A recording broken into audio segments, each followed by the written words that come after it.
शक्कर खिला शक्कर मिले, चक्कर खिला चक्कर मिले, टक्कर खिला टक्कर मिले। नेकी का बदला नेक है, बदों को बदी देख ले। इसको दुनिया मत समझ, ये सागर की मझधार है। औरों का बेड़ा पार कर तो तेरा भी बेड़ा पार है ना। प्रत्यक्ष प्रमाण हो।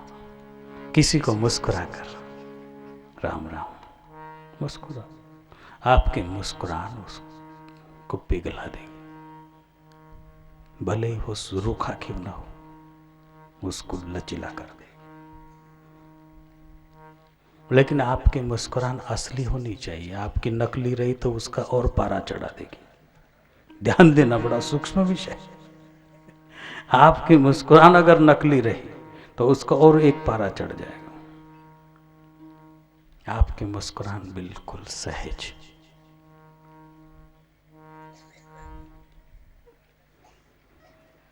महाराष्ट्र में सत्संग का आयोजन था, सिल्लोड तहसील में, प्रॉपर सिल्लोड। अच्छा आयोजन था। रात्रि के समय में कुछ विविध कीर्तनकार वगैरह ऐसे लोग बुलाए जाते थे।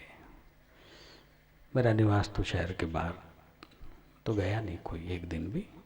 कि जिस दिन पूर्ण आहुति थी उस दिन एक नामी महाराष्ट्र का, नाम नहीं बताऊंगा, हजारों कैसेटें बनती है,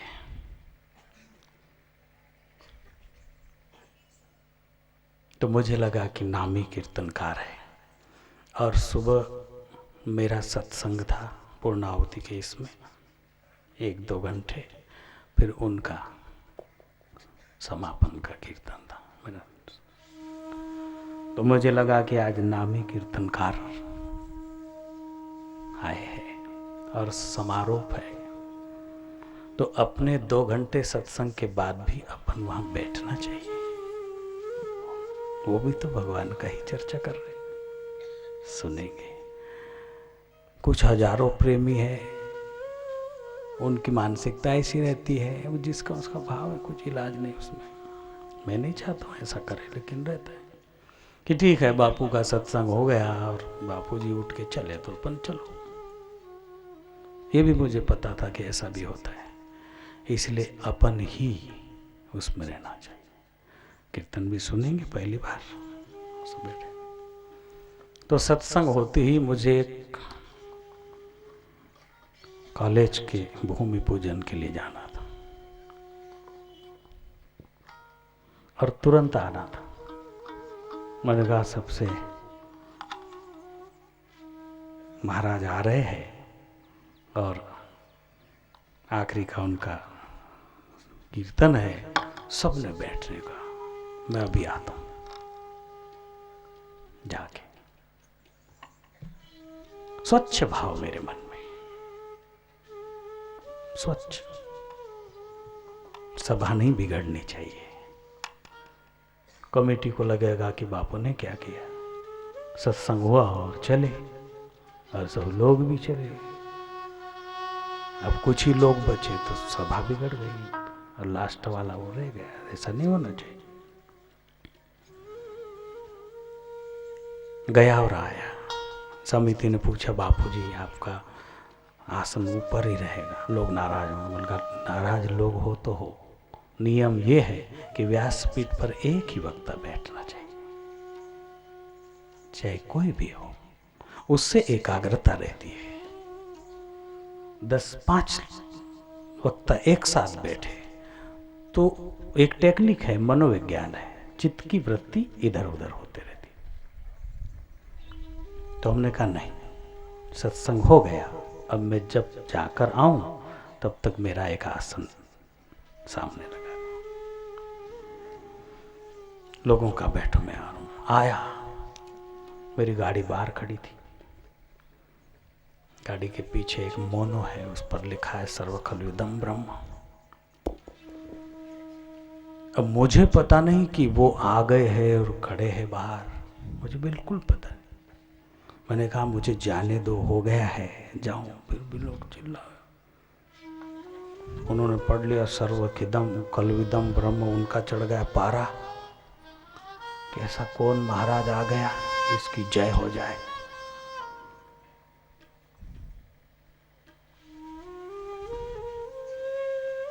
जब हम जाकर नहीं आते तब तक तो खलविदम पर प्रश्न वो कीर्तन सुर। मैं आया बैठा एकदम चोट पर चोट देने लग गए मुझे। अब हम तो शब्द के पारखी लोग हैं ना, कुछ भी हुआ तो किधर क्या चल रहा है उतना तो समझ ही जाते कम से कम। जिसका जो लाइन होती है उस लाइन में वो कुछ न कुछ तो परफेक्ट होते हैं ना, कोई भी लाइन हो। दे मार दे मार दे मार, मैं हंसते रहा। अब किसको कहूं? मैंने उसी को कहा जिसको कहना चाहिए। मैंने कहा ये तो झगड़ा ही करने लग गया है।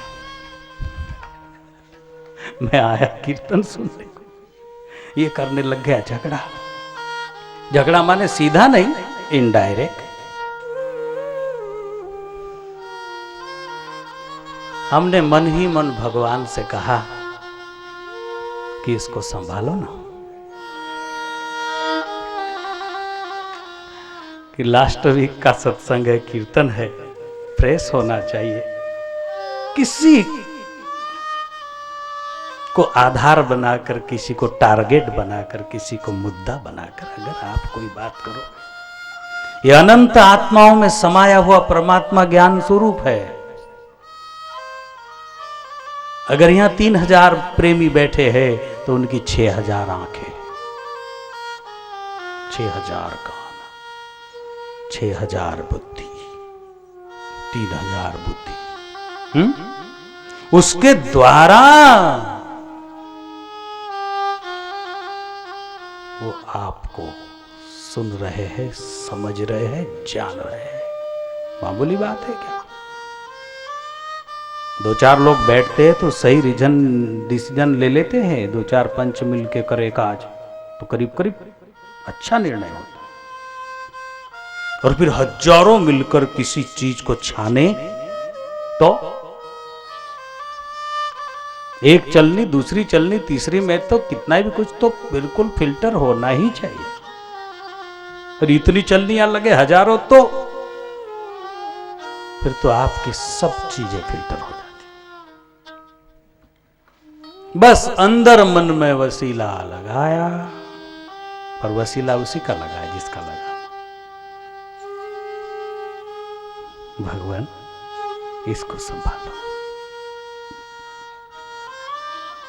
बिल्कुल सच बात है, परफेक्ट बात है। हम हंसते रहे उनकी तरफ देखकर, वो कहते रहे। 15-20 मिनट के बाद वो चेंज हो गए और चेंज होकर फिर धीरे धीरे रिलैक्स होकर मेरे पक्ष तरफ आ गए।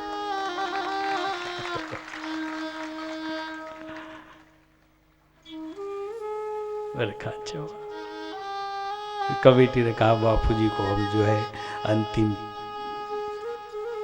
ज्ञानेश्वर मावली का वो भेंट करना चाहते हैं, तो उन्होंने भेंट किया। मैंने कहा महाराज भी हाथ लगाएंगे, अकेला कैसे? फिर तो महाराज नॉर्मल हो गए कि अच्छा दिख रहा है आदमी। इतनी चोटें सहन किया ने आदमी ठीक है।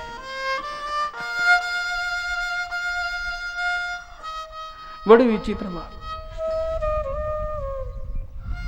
और भी कई मुद्दे होते, लेकिन अपने को कम समय में सत्संग करना है।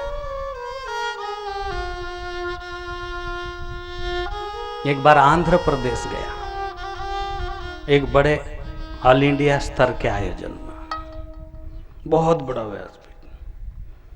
हमारे साथ उनको जो अध्यक्ष थे वो लगाई हुआ, तो व्यासपीठ बना। मुझे नहीं पता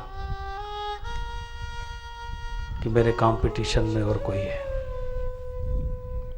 पहली बार बैठा, वो आए, उनको पता चल गया कि कोई महाराज है, उधर आए। उन्होंने अच्छा नाटक किया, 20-25 लोग लिए साथ में और ढोल नगाड़े लिए और ऐसी पब्लिक बैठी है और वो मेन गेट से यूं बिल्कुल दम दमा दम दम हो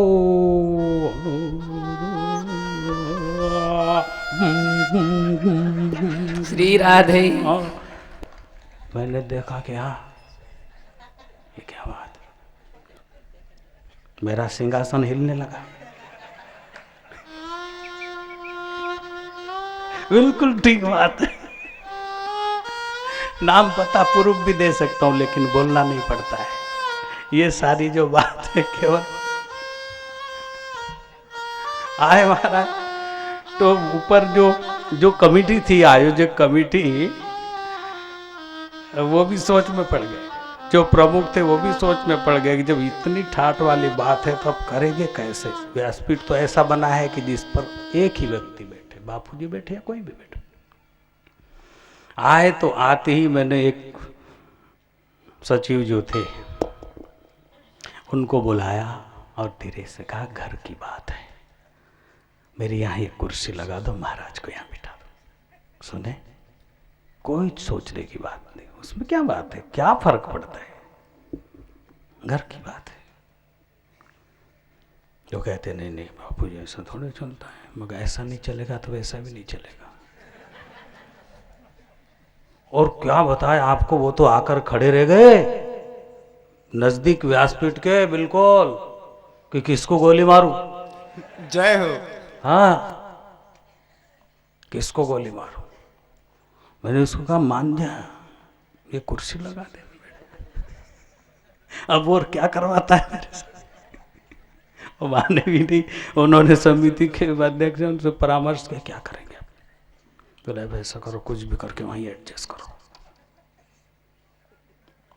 बापूजी बेटे उनको उतारना, फिर भी कुछ लोग तो नाराज हो गए कि ये कोई तरीका है क्या, पहले ही नहीं बिठा। और अगर उनको नहीं बिठाते तो वो कुछ इससे ज्यादा एक्शन ले तो फिर क्या ज्यादा हंसी कराते हो।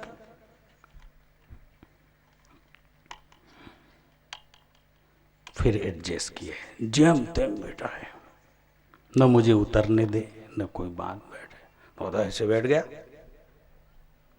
जैसे मैंने उसको पूरा बगीचा ही काट डाला है, जबकि हम जानते ही नहीं थे एक दूसरे को, कोई भी संबंध नहीं था, कहीं से कहीं तक कोई विरोध की बात ही नहीं थी, पहचानते ही नहीं। ऐसा मुझे लगा कि हम दोनों ऐसे बैठे तो ये सीखेंगे क्या हमसे, जो हजारों लोग। बड़ी आफत आ गई, ये क्या सीखेंगे, ज्ञान तो लेना दूर, ये सोचेंगे तमाशा देखो, एक महाराज यूं बैठा, एक महाराज। तो मैं धीरे से युति करने का कार्यक्रम शुरू किया। वो यूं बैठे तो मैं कहते कि अच्छा आप कहाँ रहते हैं, तो कहते हैं कि मैं अमुक जगह रहता हूँ। अच्छा कब आए आप। मैं ये चाहता हूं कि समाज जो सामने बैठा है कम से कम अस्वस्थ हो जावे। बहुत बड़ा टेंट, बड़ा आयोजन था, तो कम से कम उनको ये पता लग जावे कि दोनों बात कर रहे हैं।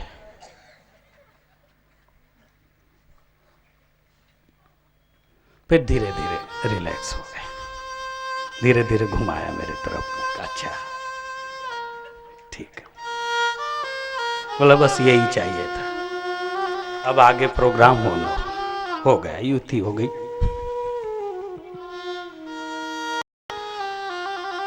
मैं ये कह रहा हूं, ये आज देखकर कि जो देंगे वो मिलेगा। सबको प्यार चाहिए ना, तो फिर हम प्यार देवे, वो कहीं गुना बनकर आएगा। सबको आदर चाहिए ना, तो हम आदर देवे, वो कहीं गुना बनकर आएगा। सबको निर्भयता चाहिए ना, हम सामने वाले को निर्भीक करें। तो बिल्कुल बहुत सहज सिंपल बात है, आप जानते ही हो, लेकिन अच्छी लगती है व्यासपीठ।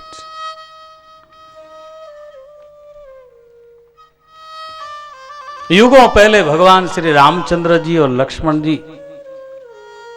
जब विश्वामित्र को जनक महाराज की पत्रिका गई सीता स्वयंवर की, और विश्वामित्र के यज्ञ की रक्षा करते हुए दोनों भाइयों को सहज में महाराज विश्वामित्र ऋषि ने कहा, राम लक्ष्मण, न्योता आया है जनक नरेश महाराज, जनक का, मिथिला नरेश महाराज जी का न्योता है। फिर गुरुदेव चलोगे? जी हाँ, क्यों नहीं चलेंगे, आप जा रहे तो हम भी देखेंगे। आए यार उधर सारी बातें हुई, सारा उपचार, बहुत कुछ है, बहुत कुछ है, वो तो राम कथा ही है। लेकिन फिर जब एक दिन नगर देखने गए, वो आज गया ना, मैं क्या भाव, क्यों मेरे साथ वालों को मैंने कहा कि देखो स्वामी जी हमारे साथ थे, वृंदावन वाले स्वामी जी हमारे महाराज जी,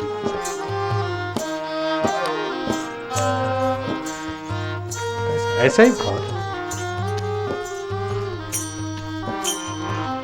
आज भी अयोध्याएं बन सकती पर राम की कमी है।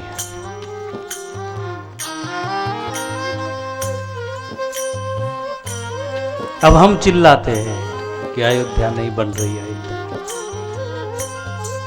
पर हम ये सोचे कि राम लावे ना हम कहीं से, राम प्रकट कर अयोध्या, क्योंकि सत्य त्रिकाल बाधित है।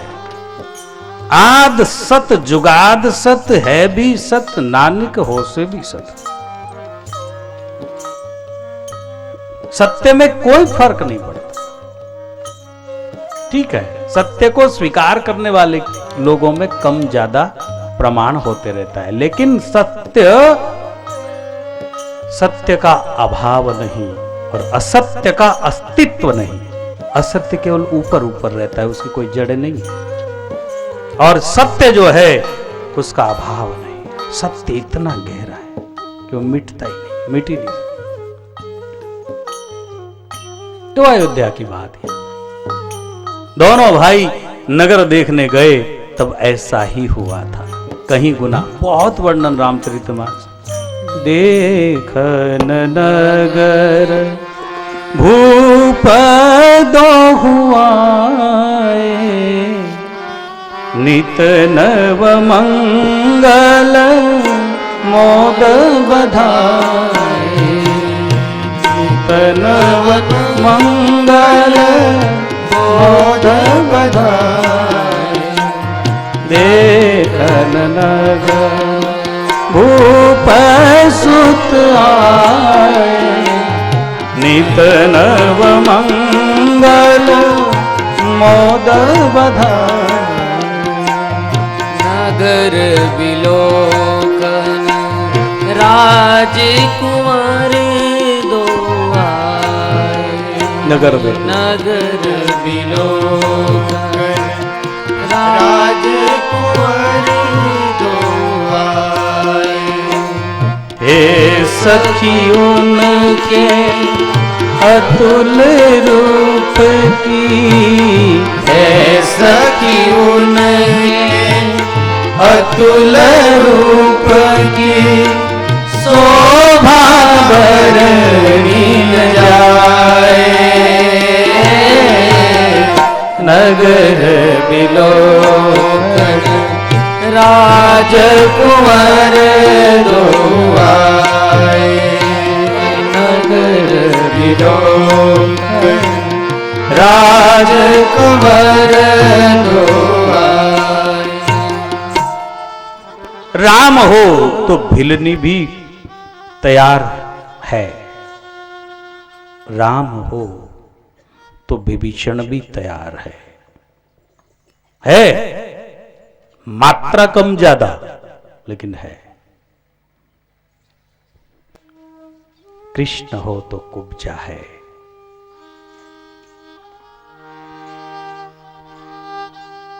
सब इसलिए बड़ा अच्छा लगा भाव। बहुत बहुत धन्यवाद।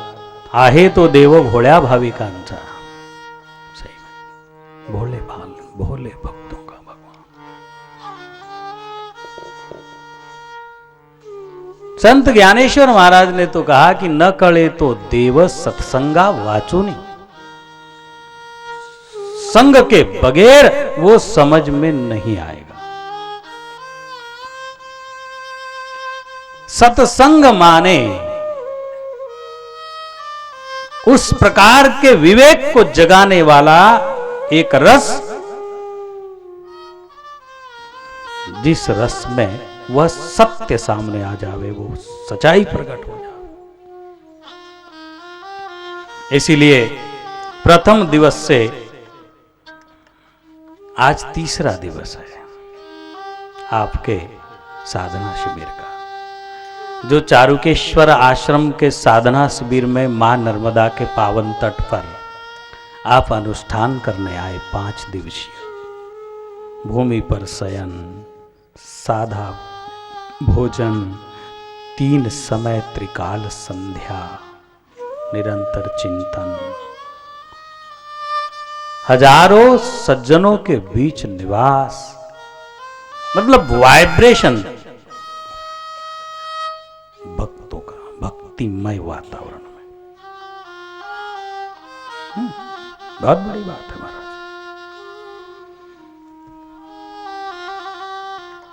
तो सूत्र लिया है, प्रथम दिवस से ही एक बार पाठ करेंगे, फिर उस पर कुछ समय चर्चा करेंगे।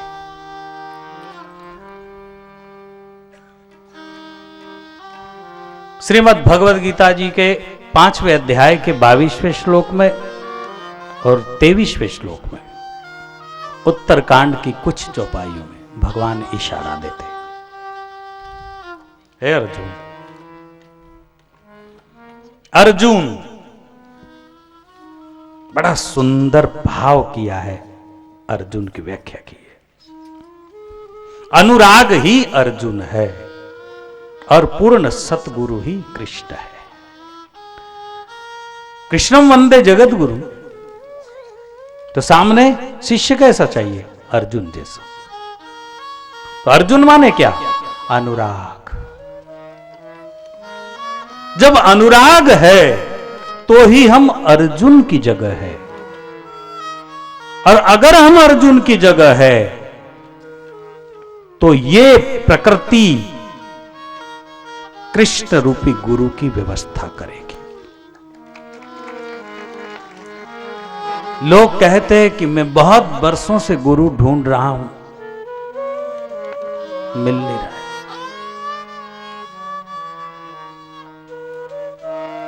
वो ढूंढने की चीज नहीं है। इस सृष्टि में इतना चैतन्य समाया हुआ है कि ये हवाओं की लहरें ये भी संदेश पहुंचाती है।